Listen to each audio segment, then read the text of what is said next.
Hello YouTube, welcome to the first of what will be many music reviews from the year of 1973 that I intend to publish. As I mentioned in a previous video, I have acquired 500 albums from the year 1973. I wish to prove that that year was one of the best years in music, if not the best year in music, to contradict the British comedian James Acaster, who claims that it was 2016. I don't think that's right. So I've spent a lot of time and money coming up with 500 albums from 1973 that I've listened to, and I'll be talking about some of my favorites in this series, and I'll be doing some lists of, top 5 albums in various genres, or maybe fun ones like top 5 best album covers or worst album covers or concept albums or things like that. But for this one, just to start us off, I just thought I'd pick a single album and talk about it. This is one of my favorite albums from the year, and it's one of my favorite albums altogether. It's an album that people don't talk about very much, and so I like to bring your attention to it. The record is Tyranny and Mutation by Blue Oyster Cult. Blue Oyster Cult is, of course, famous for their 1975 smash hit, Don't Fear the Reaper, and then their 1982, I think, smash hit, Burnin' For You. A couple other hits along the way, more minor ones, but those are the two big ones.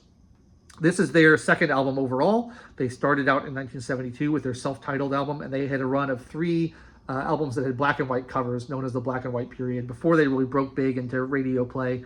And these albums are a little bit different than their later albums in that they're darker, they're heavier, they're a little bit more progressive in their structure, a little bit less radio friendly. I think that they are as heavy as anything that any other band was doing at that time period. This is right around the time that Black Sabbath was getting big. This is right around the time that Deep Purple was kind of pioneering metal alongside them. There was a little bit of, Led Zeppelin pioneering metal as well. I think this is just as heavy as anything, and I think it's one of the heaviest albums of the year. And if you like that kind of early metal, which would now be kind of classified as hard rock, I think you can't go wrong with Blue Oyster Cult, especially their early records. They got a little poppier later, and I like those poppy records, but I really like the early heavier stuff more.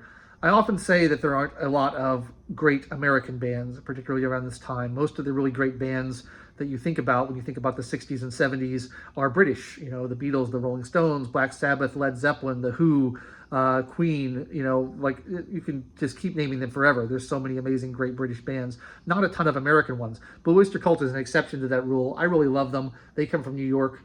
And they're one of the alternatives to the Brits. If you want something a little bit more stateside to listen to, I think you can't go wrong.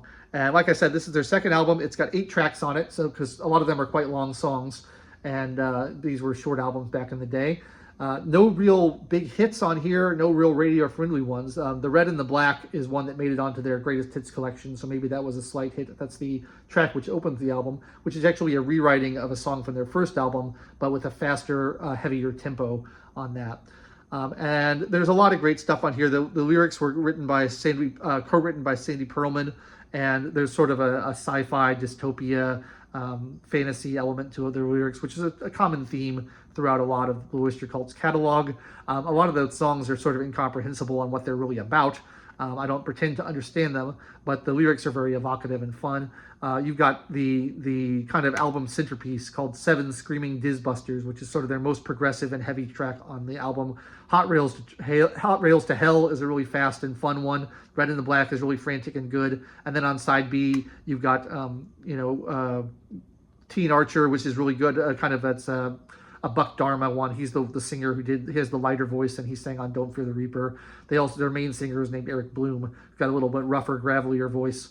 But we get a little bit of Buck Dharma on this. And then the closing track is Mistress of the Salmon Salt. Again, I have no idea what that means, but it's a great heavy track. You got great guitar work on here by Buck Dharma.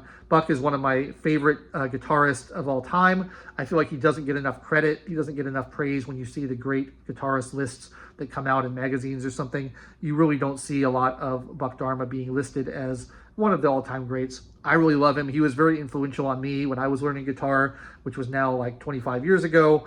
But when I was learning guitar, I was listening to a lot of Blue Oyster Cult, and his solos were ones that I tried to learn and copy quite a bit. I really think his style is beautiful. He's really fast, and he's really technical, but he's also got a really great ear for melody.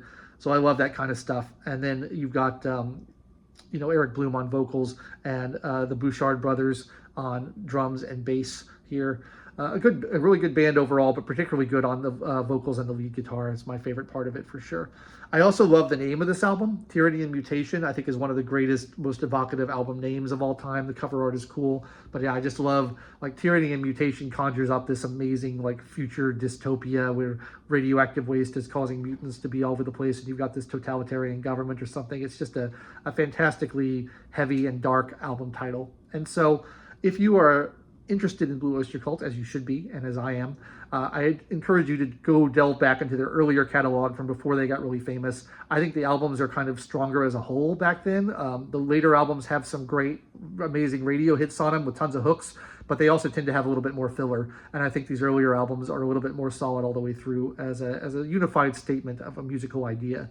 So I really love Tyranny and Mutation, one of my favorite records from 1973, and one of many we'll be talking about in this series. That's all I've got for today.